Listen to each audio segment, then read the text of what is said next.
Ladies and gentlemen, I hope you are fine. I'm also okay. I'm doing another video about Matiangi. Another question popped up that I thought it's proper we address. So far, I did a video on Matiangi's chances should he choose to vie, which birthed another video where one asked, how does Matiangi's candidature complicate things for Rigathi? And now there's another question based on the second video.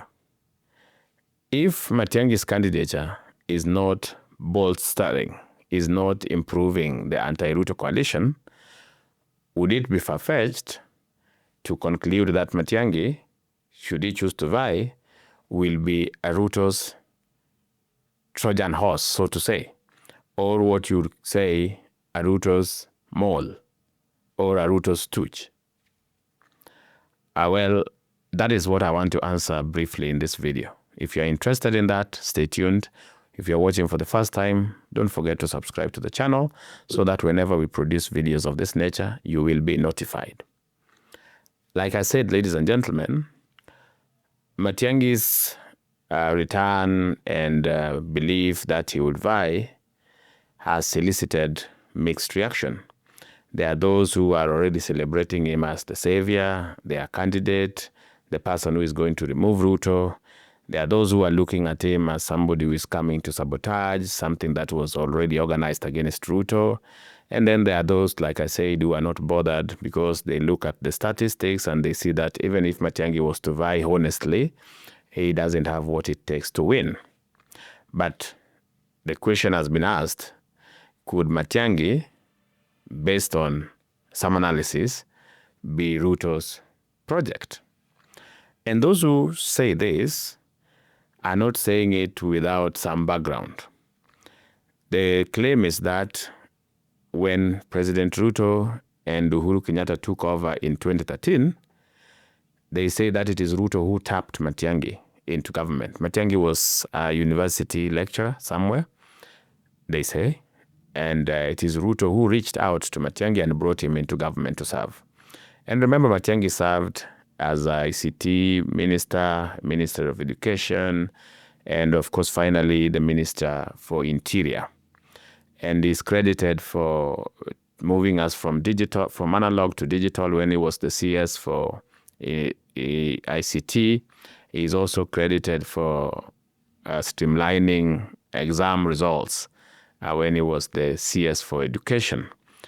However, his stint at the Interior Ministry has no good reputation because that is when people were being found in Rivayala and other places. Abduction was very normal and people were dying.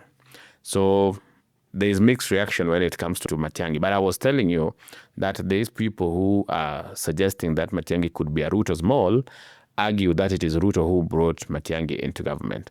But also they are saying that after the 2018 handshake, Uhuru decided to tap that Matiangi and made him more powerful than William Ruto, which something that President Ruto, then the deputy president, didn't appreciate. Fast forward, President Ruto wins election against the expectation of everyone. And a few days, Matiangi has some issues with the law. There were claims that people raided Matiangi's home. You saw Matiangi at the DCI. Then, interestingly, they claim there was a meeting of the president with the leadership of the Gusii, then led by Machogu, who was the CS for Education then. And after that, Matiangi's troubles just died and he traveled out of the country to go to the United States. So people are saying that, considering that some analysis put Matiangi's candidature to be antagonistic towards the united front against Ruto, it could be that Matiangi is Ruto's mole. Do I agree with that? I don't. Because of two things. One, William Ruto doesn't need a Trojan horse to be re-elected. Now, this may be very hard for you to hear, but I told you this is raw politics. So what we do, we just base it on facts. And the facts are Raila Odinga backing Ruto into 2027 ensures that he gets re-elected. It doesn't matter what the other camp is made of. So William Ruto might not need a Trojan horse to destroy the opposition. It is not a threat. The only challenge William has is, can he sustain Raila Odinga into 2027? Because Raila Odinga also, if you follow this politics, he can pull a surprise. He can even decide to vie come 2027, or even just decide to support somebody else. But if William and Raila are joined until 2027, they will. That combination will win elections. I will repeat here that elections in Kenya are determined by three main communities. When the two of them come together, they will produce a president.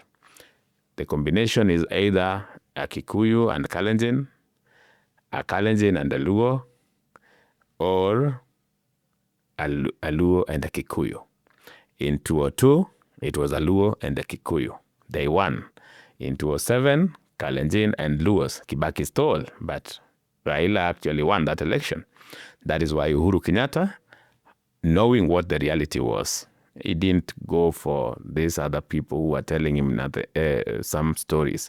He knew what the reality was. He went for Ruto to get the Kalenjin vote. And that combination of Kalenjin and Kikuyu won the 2013 election, won the 2017 election, and it is the same combination that won the 2022 election. Because Uhuru thought that he was going to manage to remove Kikuyus from the Kalenjin and join them with Luo, and then Raila would have won. Now, that did not work.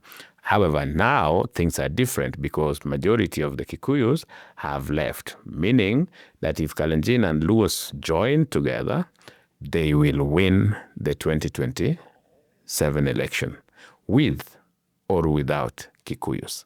And that is why I was saying the reason number one, why Ruto does not need a stooge, let alone Matiangi, is that he is guaranteed of winning as long as he retains Raila on his side.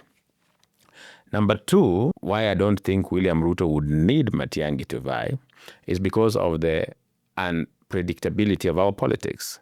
What if you put Matiangi as a stooge, the Gen Zs, for some reason, this time round, decide to register as voters, decide to turn out as voters, and decide to vote for Matiangi? You see, that will complicate things.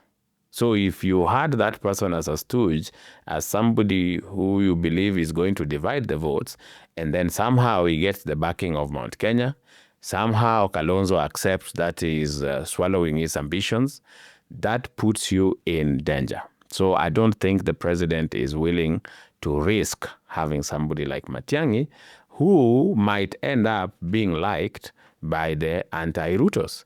Because what if these people who want President Ruto to be a one-term president say that anything is possible, we can sacrifice even the candidature of Kalonzo, the Gen Zs can, for the first time, decide and register as voters and turn out and even vote for Matiangi. So you don't want to risk. That is why, those are the two reasons, ladies and gentlemen, that makes me feel like Matiangi cannot be a Ruto stooge. Just as a reminder, Ruto doesn't need a stooge. He doesn't need anybody to use for purposes of winning if he has Raila. But also, two, it is risky to bring somebody like Matiangi who people might decide to rally behind.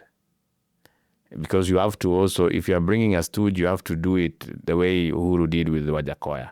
You bring somebody who is going to be a disruptor, but not a serious disruptor that is going to eat into your votes. So Matiangi might eat into your votes. You might bring him and then he might eat into your votes. He might be a stooge, but then he goes ahead and eats into your votes and denies you the clear victory that you want. That is my perspective, ladies and gentlemen. If you agree with me, let me know in the comment section. If you have a different view and you believe that Matiangi might be Ruto's project, let me also hear. Let us engage as usual. And if you have any question, if there's a topic you want us to talk about, just share in the comment section. I will try and see if there's a lot of interest about it, and then I'll do a video where I can. Otherwise, if you missed the video explaining how Matiang'i complicates things for Rigathi Gachagua, I have linked it here. In the description also, I have linked the video analyzing Matiang'i's chances should he choose to vie. If you found value in this video, don't forget to like it and share it with friends. Otherwise, if you have not subscribed, please take a moment, subscribe to the channel so that we grow together. Let's meet in the next video.